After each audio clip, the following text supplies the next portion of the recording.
Have you ever met someone for the first time, yet felt like you've known them for lifetimes? Or dreamed of a faraway place you've never visited, but somehow it felt like home? What if those strange moments weren't just coincidences? What if your soul has already been here before Carl Jung, the father of analytical psychology, believed that the soul doesn't begin at birth or end at death? He spoke of the collective unconscious, where deep memories and spiritual imprints from past lives linger beneath the surface of our psyche. He believed that who you are today might be shaped by experiences your conscious mind can't remember, but your soul still carries. In this video, we're about to uncover 7 shocking signs that your soul has lived before. From déjà vu that hits too hard to talents you've never learned. But somehow just know, these signs may explain why you feel older than your years, or why certain people and places seem to tug at something ancient within you.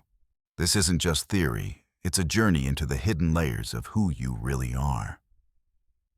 Let's begin. Your soul has a story, and it didn't start here. Have you ever stepped into a building, walked down a street, or entered a room for the first time, and suddenly felt a wave of emotion rush over you? As if you weren't just visiting that place, but returning not just a vague familiarity. Not just, this feels a little familiar. But a deep, almost haunting knowing, like something inside you whispered, "You've been here before." That, my friend, is not your imagination. It's called déjà vu, but in this case it goes far beyond a simple mental glitch. Carl Jung believed these moments were activations of the collective unconscious, a vast reservoir of ancient memory and spiritual imprinting shared across humanity, but especially accessed by souls who've lived more than one lifetime. He argued that what we experience in these moments isn't a memory from this current life, it's a soul memory. Your conscious mind doesn't recognize the place, but your soul does. Imagine this, you're traveling abroad, exploring a city you've never been to before. You turn a corner and suddenly your chest tightens. Your eyes begin to well up.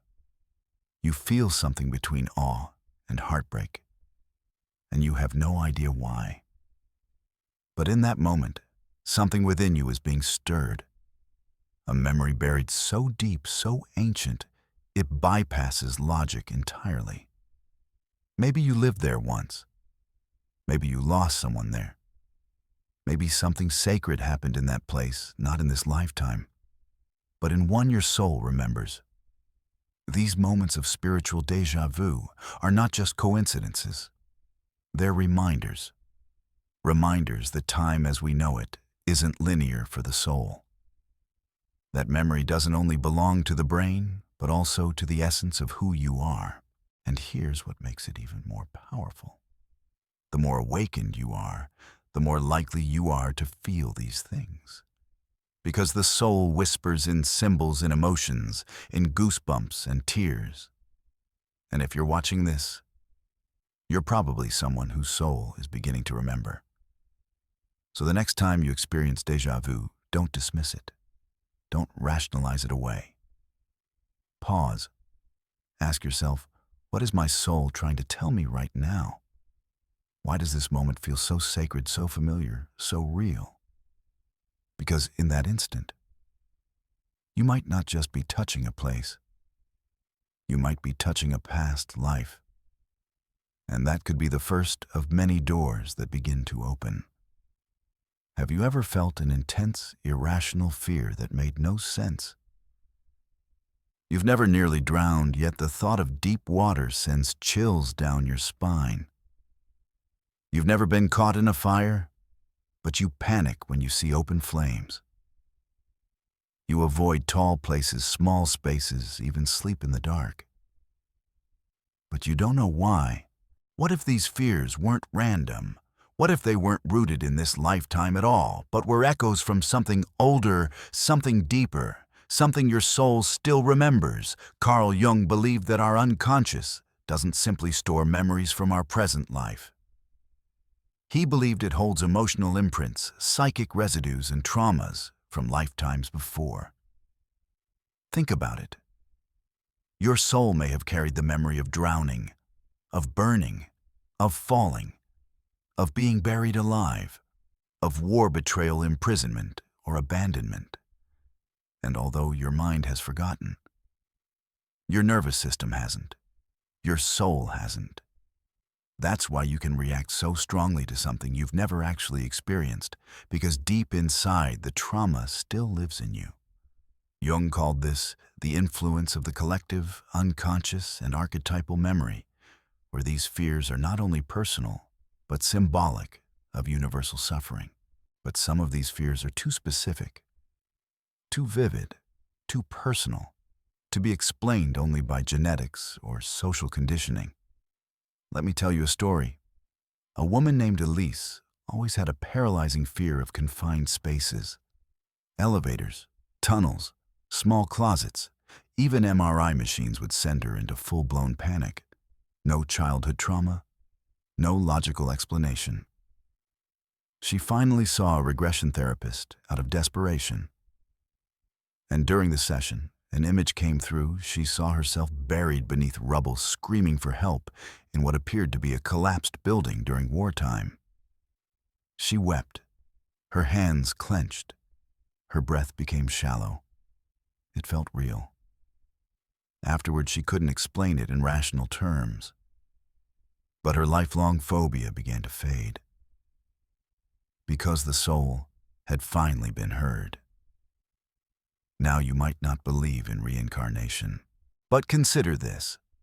Why do some fears show up before we even speak?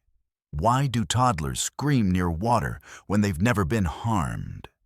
Why do some children fear fire before ever learning what it can do? Maybe the soul remembers before the brain does. Maybe healing starts not just by asking what happened to me, but what happened to my soul. And that's where Jung's work invites us to go deeper. Because your fear isn't weakness. It's information. It's a map to unresolved memory. So what should you do when you face one of these unexplained fears? First, pause. Don't rush to numb it or shame it. Instead, sit with the emotion. Ask yourself, is this fear mine? Or did I inherit it from something older? What am I being asked to feel, to remember, or to release? Sometimes fear isn't a threat. It's a messenger. A sign that something in your soul's past is still asking to be witnessed, processed, and healed. And when you stop running, when you turn toward it with compassion and curiosity, you might not just overcome the fear. You might free your soul. Have you ever found yourself inexplicably obsessed with a certain place or a period in history? Maybe it's ancient Egypt, and every time you see hieroglyphs, pyramids, or images of the Nile, your heart stirs in a way you can't explain. Or perhaps you're fascinated by the European Renaissance, and you feel strangely at home among oil paintings, candlelit libraries, and tales of great thinkers.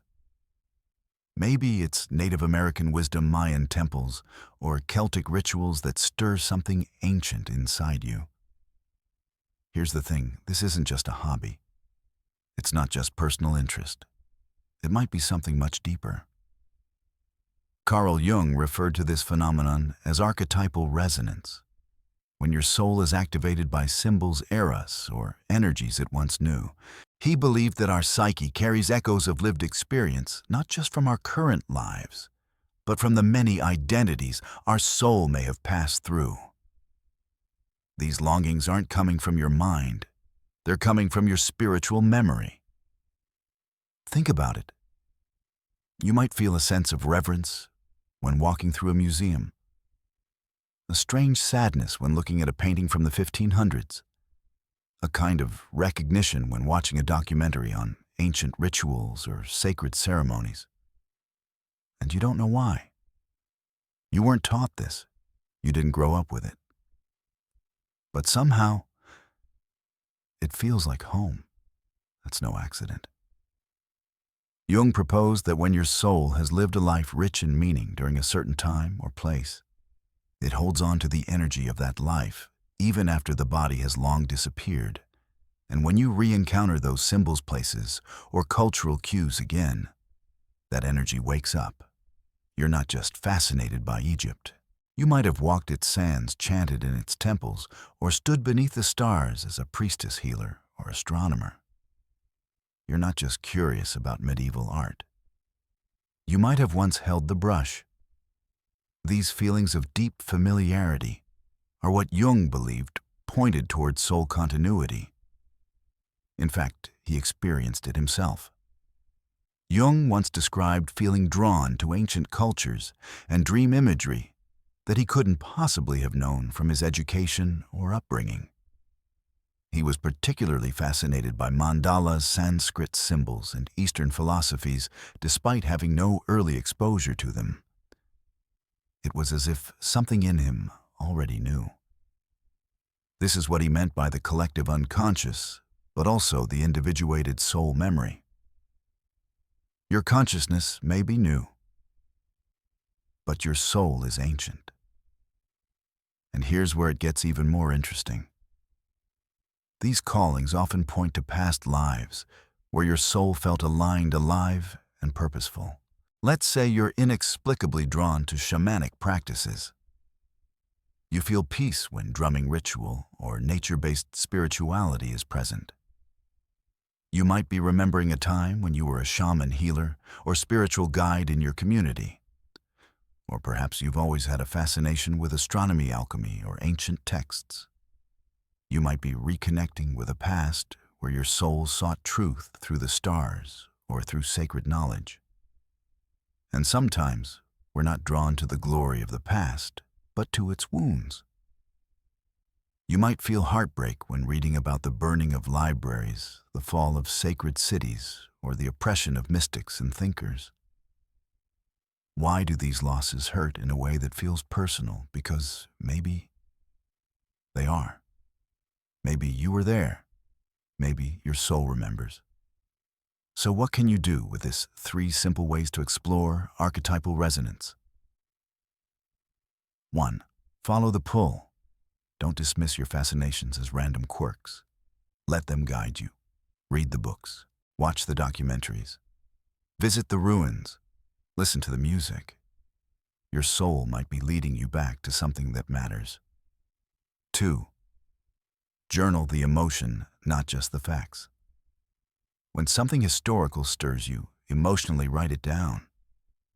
Why do I feel so moved by this? What part of me remembers this place, this symbol, this story? Your emotional reactions are often your soul's voice. 3. Reflect on what this era represents to you. Is it wisdom, freedom, creativity, sacred power? Maybe your soul is showing you a part of your purpose, a role you've played before, and may be ready to reclaim now. Because ultimately, these callings are not just nostalgia. They're invitations. Invitations to remember, to reconnect, to reintegrate the wisdom of your past into the mission of your present. So the next time you feel pulled toward ancient temples, old maps, sacred scrolls, or mythological tales, lean in. Your soul might not be curious. It might be coming home.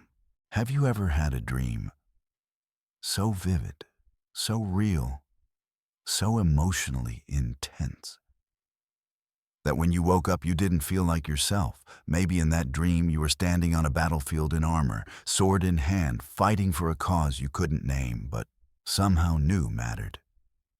Or maybe you were a woman in another time, walking through a candlelit temple, reciting chants in a language you've never learned, yet somehow spoke fluently. These aren't just random dreams. And they aren't just your brain firing off loose thoughts before sunrise. They might be memories, soul memories. Carl Jung once said dreams are the royal road to the unconscious. He believed dreams weren't nonsense. They were messages, symbols, and unfiltered truths bubbling up from the deepest parts of our psyche.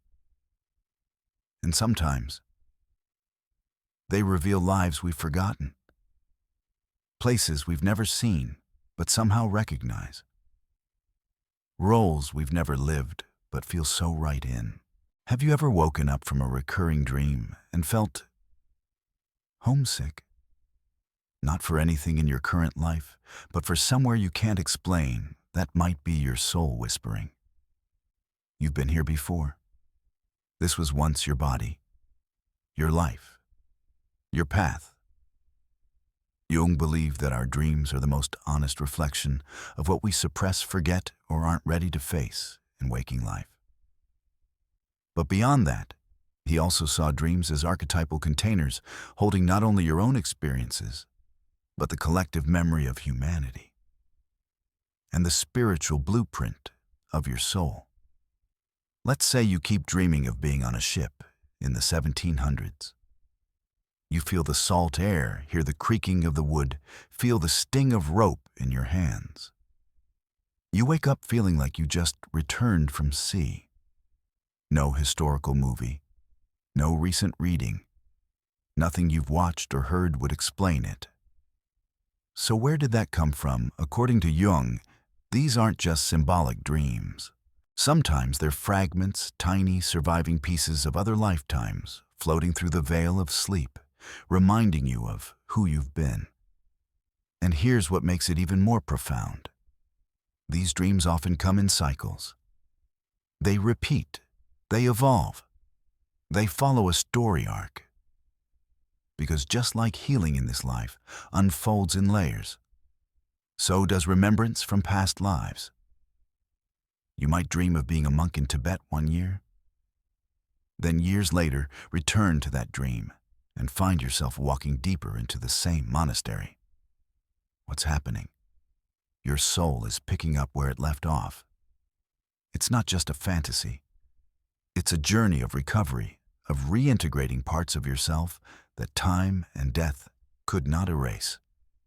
Jung once documented cases of patients who dreamed of ancient symbols, foreign rituals, or lifetimes completely detached from their known history.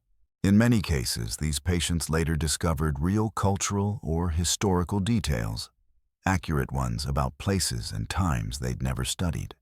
So, how do you know if your recurring dream is just symbolic or if it's a soul fragment?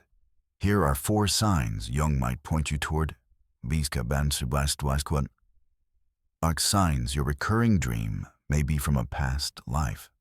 1. Emotional intensity. You wake up crying, joyful, or overwhelmed, feeling emotions that don't match your current life. 2. Sensory detail. You feel the weight of a sword, the texture of fabric, the heat of a distant sun. These aren't vague daydreams, they're full-body experiences. 3. Identity shift. In the dream, you aren't yourself. You have a different name, gender status, or role, but it feels natural. You belong in that body. 4. Continuity. The same dream keeps returning over months or years sometimes, with added scenes or deeper plot lines. Now you might ask, why do I keep dreaming of this version of me? What's the point, Jung would say. Your soul is trying to complete something. Maybe a lesson, maybe a wound, maybe a purpose that wasn't fulfilled in that lifetime.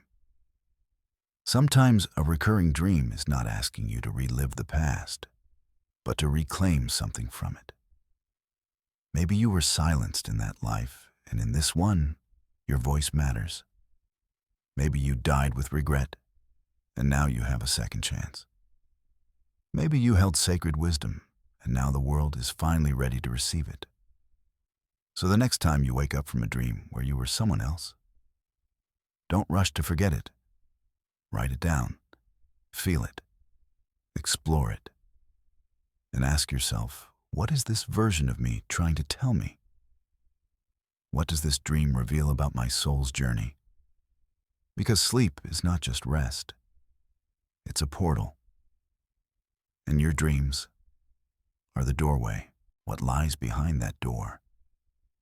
Maybe, just maybe, it's you from another time. Have you ever picked up a musical instrument and felt like your fingers already knew what to do, or tried painting for the first time only to watch vivid images flow effortlessly from your hand? Or maybe you've spoken words in a foreign language you've never studied seriously, yet they roll off your tongue with eerie fluency. These aren't just coincidences. They're not lucky guesses or natural learning styles. They might be echoes, not of your mind, but of your soul. Carl Jung believed that genius is often the memory of mastery, that the soul, once it has loved something deeply, never truly forgets it. It simply waits. It waits for the right moment at the right lifetime for you to rediscover what you've already known. Imagine this. You're a child. No formal training. But you sit at a piano and your hands begin to find melodies. Not with the awkwardness of a beginner, but with the intuition of someone who's returning to an old friend. That's not just talent. That's remembrance. Or maybe you walk into an art studio for the first time as an adult. You pick up a brush and suddenly images begin to form. Shapes and color theory flow through you, not because you read a book, but because something in you has done this before. Jung would argue that this isn't fantasy. It's a sign of soul continuity. A sign that in another time, another body, another life, you mastered this craft. And even though your conscious mind may not recall it, your unconscious, the timeless part of you still carries that wisdom. In Jungian theory, this is tied to the collective unconscious, where patterns, archetypes, and even abilities can be stored beyond individual memory. But even deeper than that, it may reflect the individual unconscious of the soul's journey. The parts of you that aren't just psychological, but spiritual. Think about the prodigies. A 4-year-old playing Beethoven. A self-taught painter channeling Renaissance techniques. A linguist speaking fluent Sanskrit without ever having studied it. Science might call this a mystery of brain wiring. But Jung would ask, what if the soul is simply remembering what it once loved so deeply it became part of its essence? And here's something even more profound. You don't need to be a prodigy to have this. Sometimes it shows up subtly. A strange attraction to a craft you've never tried. An unusual ease in learning a new skill, like your body understands something your mind doesn't. A creative pull that feels more like longing than curiosity. It's not about fame or perfection. It's about resonance. The soul knows what once made it come alive, and even lifetimes later it will whisper, "Try this again. You've done this before. Come home to your craft." So what should you do when you sense one of these mysterious gifts? 3 ways to awaken soul memory through talent. 1. Follow your fascinations. That urge to pick up a guitar, try pottery, or speak Italian. It might be your soul nudging you toward a forgotten joy. 2. Don't let logic talk you out of it. Just because you've never learned it doesn't mean you're starting from scratch. You might be remembering, not learning. 3. Practice like it's sacred. When you create from this space, treat it as a ritual. Light a candle. Set intention. Honor the energy that moves through you. This isn't just skill, it's soul expression. While the world has taught us to believe that talent is genetic, that mastery takes decades, that everything we are must be taught. But Jung invites us to consider something more magical, that we carry within us the echoes of other lifetimes. And that sometimes what we call talent is really soul memory reawakened. So when you surprise yourself with a gift you didn't know you had, don't brush it off. Lean in, because it might not be a new ability. It might be an ancient love, and your soul has simply been waiting for you to come back to it. Have you ever looked at a birthmark on your body and wondered why it's there? Why there specifically? Why that shape? Why that color? Why that exact location? Some cultures around the world believe birthmarks are more than just skin deep. They're not random. They're remnants, clues, stains from a story that hasn't fully faded. In Tibetan and Hindu traditions, for instance, birthmarks are often seen as imprints from a past life, particularly relating to the way someone died. A mark on the chest, perhaps a wound from a spear, a burn-like discoloration. Perhaps fire was involved. A strange shape on the back or wrist, it might be the last place your soul felt pain before it left the body. And before you dismiss that as folklore, consider this Carl Jung, one of the most grounded analytical minds of the 20th century, didn't laugh at such ideas. In fact, he leaned into them. He once said that the body is the shadow of the soul, that what we see physically is not separate from our spiritual or psychological reality, but a mirror. And sometimes that mirror reflects unfinished business. Imagine this. A man is born with a distinct dark mark on the center of his chest. Throughout his life, he has recurring dreams of being in battle, not modern warfare, but something older. Swords, horses, armor, and always in the dream. He's struck in the chest. No war movies, no military family history. Yet the dreams come again and again. Coincidence or memory?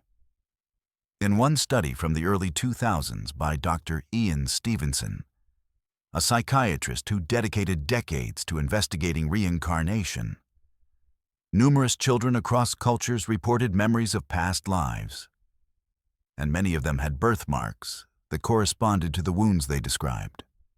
Bullet holes, knife wounds, burns, each mark aligned with the narrative. Even more compelling in some cases, medical records of the deceased individual matched the child's story and birthmark location exactly. So how does this connect to Jung? Jung didn't claim to prove reincarnation, but he believed deeply in the symbolic truth of the psyche. If a part of your body holds a mark, especially one you were born with, it could be the psyche's way of pointing to something unresolved, a wound that hasn't healed, a lesson not yet learned, a moment that still echoes. Dearer. Now, what might your birthmark mean? Here are a few reflective prompts Jung might invite you to explore. Where is it located? The chest might symbolize emotional trauma. The hands might relate to action or power. The back might hold themes of betrayal or burden. Does it evoke emotion? Do you feel protective of it? Sensitive when someone touches it, that emotional response might be your unconscious responding to a deeper truth. Do you have recurring dreams, phobias, or fascinations tied to that area? The soul rarely speaks in words, it speaks in patterns. Dhamma, this isn't about superstition. It's about symbolic language, the language of the soul. Jung believed that symbols are not just metaphors. They're bridges. They connect the conscious to the unconscious, the now to the before, the visible to the unseen. So what if your birthmark is not just pigmentation, but a portal, a soft echo of a moment when your soul left this world, perhaps suddenly, perhaps violently, and now returns with a subtle reminder. This is where it ended once. This is where it still lingers. This is where you must pay attention. Lane, what can you do with this awareness? 1. Reflect without fear. Don't rush to assign meaning, but listen. Your body holds wisdom. Let curiosity guide you, not fear. 2. Journal or meditate on it. Ask your inner self, what story might this mark be holding?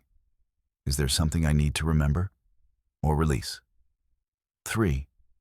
Use the symbol as a path to healing. Sometimes simply acknowledging a mark's potential meaning can free the emotion tied to it. Jung taught us that healing comes not from suppressing mystery, but from embracing it. And birthmarks, those quiet shadows on the skin, might be invitations to remember.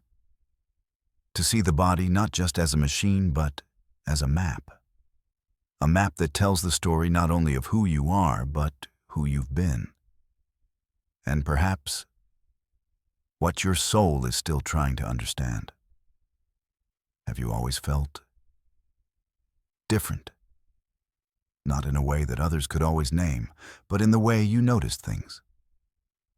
The way you sat quietly and watched the world, while others rushed to speak or chased distractions. Even as a child, you may have felt strangely out of place, like you weren't entirely new to this world. You were introspective, observant. You asked deep questions far earlier than others your age. Not just, why is the sky blue, but why do people lie? Why do I feel things so deeply? What happens after we die? That wasn't immaturity. That wasn't weirdness. That might have been the mark of an ancient soul. Carl Jung referred to this as the ancient soul complex, the sense that beneath your youth, there's something far older, wiser, even tired. A feeling of déjà vu, not just that you've been here before, but that you've lived through this before. It's not about being better or more enlightened. It's about being familiar with life's struggles, as if you've already learned certain lessons in other lifetimes. And now, in this life, you carry that residue, that echo, that strange weight of having already walked through fire. People may have told you you're such an old soul.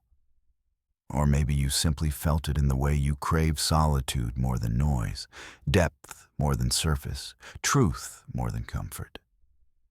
You might feel drained in loud crowds, but energized by quiet reflection.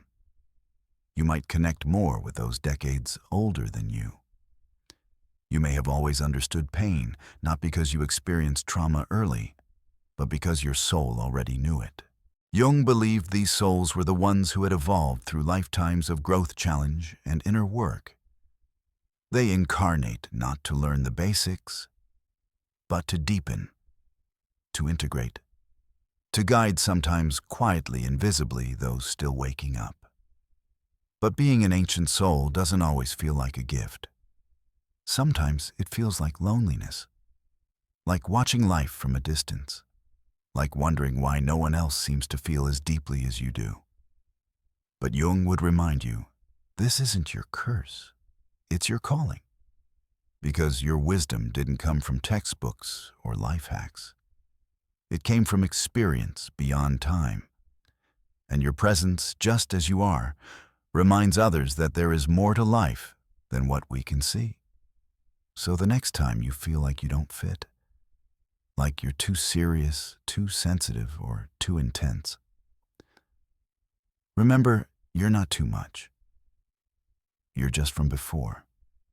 And your soul didn't come here to start fresh. It came here to continue the story. If even one of these signs felt like it spoke directly to your heart, then maybe, just maybe, your soul has walked this earth before.